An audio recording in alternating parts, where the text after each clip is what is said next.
ოსტეოქონდროზი ხერხემლის დაავადებაა, რომელშიც იგულისხმება მალთაშუა დისკების პირველადად განვითარებული დეგენერაციული პროცესი, რაც შემდგომ ხერხემლის ძვალმყესოვან აპარატში მეორადად რეაქტიული და კომპენსატორული ცვლილებების განვითარებას იწვევს.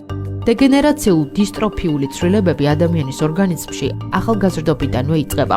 დაახლოებით 20 წლის ასაკიდან ხერხემლის მალებს შუა დისკოებში ირღვევან ნივთიერებათა ცვლა, რაც მათ გაუწყლობას იწვევს. შედეგად დისკი მყიფდება და მცირე დატვირთვის შემთხვევაშიც კი შეიძლება დაზიანდეს. ეს პროცესი მეტნაკლები ინტენსივობით ნებისმიერი ასაკის ორგანიზმში მიმდინარეობს, თუმცა ზოგიერთ ფაქტორს ამ პროცესის დაჩქარება ან შენელება შეუძლია. არსებობს ოსტეოქონდროზის გამომწვევი შინაგანი და გარეგანი მიზეზები. შინაგანი მიზეზებია მუცლადყოფნის პერიოდში ხერხემლის განვითარების პრობლემები, დისპლაზიური დაავადებები და მეტაბოლური პროცესები. გარეგან მიზეზებს კი მიეკუთვნება ტრამვები, გადაჭარბებული ფიზიკური დატვირთვა, არასწორი ვარჯიში, ცხოვრების მჯდომარე წესი, ხშირი გაციება და სკოლიოზი.